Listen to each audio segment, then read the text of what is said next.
മലപ്പുറം ജില്ല വിഭജിച്ച് തിരൂർ ആസ്ഥാനമായി പുതിയ ജില്ല രൂപീകരിക്കണമെന്നാവശ്യപ്പെട്ട് SDPI ആഹ്വാനം ചെയ്ത മലപ്പുറം ജില്ലാ ഹർത്താൽ ഭാഗികമായിരുന്നു. കടകമ്പോളങ്ങൾ അടഞ്ഞുകിടന്നു. സ്വകാര്യ വാഹനങ്ങൾ ജില്ലാ അതിർത്തികളിൽ ഹർത്താൽ അനുകൂലികൾ തടഞ്ഞു.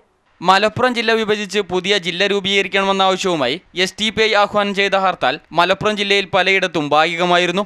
രാവിലെ 6 മുതൽ വൈകുന്നേരം 6 വരെയാണ് ഹർത്താൽ ആചരിച്ചത്. ഒറ്റപ്പെട്ട സംഭവങ്ങൾ ഒഴിച്ചാൽ ഹർത്താൽ പൊതുവെ സമാധാനപരവുമായിരുന്നു. സമരാനുകൂലികൾ വാഹനങ്ങൾ മിക്കയിടങ്ങളിലും തടഞ്ഞു. കടകമ്പോളങ്ങൾ അടഞ്ഞുകിടന്നു. സ്വകാര്യ ബസ്സുകളും നിരത്തിലിറങ്ങിയില്ല. വിദ്യാഭ്യാസ സ്ഥാപനങ്ങളിൽ ഹാജർ നില നന്നേ കുറവായിരുന്നു. സ്വകാര്യ വിദ്യാഭ്യാസ സ്ഥാപനങ്ങൾക്ക് ചിലതിന് അവധിയും നൽകി. സർക്കാർ ഓഫീസുകളിലും ഹാജർ നില കുറവായിരുന്നു. ചിലയിടങ്ങളിൽ വാഹനങ്ങൾ തടഞ്ഞത് സംഘർഷത്തിനിടയാക്കി. വാഴക്കാട് പഞ്ചായത്തിലെ എടവണ്ണപ്പാറയിൽ വാഹനങ്ങൾ തടഞ്ഞത് മുസ്ലിം ലീഗ് പ്രവർത്തകർ ചോദ്യം ചെയ്ത് നേരിയ സംഘർഷത്തിന് കാരണമായി. റോഡിൽ മിക്ക സ്ഥലങ്ങളിലും മരങ്ങളും കരിങ്കല്ലുകളും കൂട്ടിയിട്ടിരുന്നു. ദീർഘദൂര വാഹനങ്ങളും പെട്രോളിയം ഉൽപ്പന്നങ്ങളുമായി പോവുകയായിരുന്ന ടാങ്കർ ലോറികളും പലയിടങ്ങളും പ്രവർത്തകർ തടഞ്ഞു. തുടർന്ന് പോലീസ് എത്തിയപ്പോഴാണ് പോകാൻ അനുവദിച്ചത്.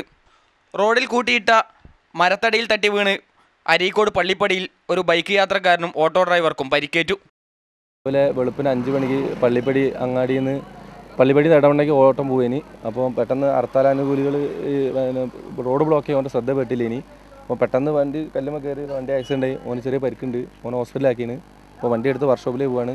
അരീക്കോട് SIനോട് ഫോൺ ചെയ്ത് വിവരം പറഞ്ഞിട്ടുണ്ട്.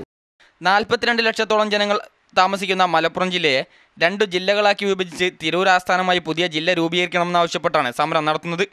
ഭരണാധികാരികൾ ജില്ലയോട് കാണിക്കുന്ന അവഗണനയ്ക്കെതിരെയുള്ള പ്രതിഷേധമായാണ് സമരത്തെ കാണുന്നതെന്ന് SDPI നേതാക്കൾ പറഞ്ഞു.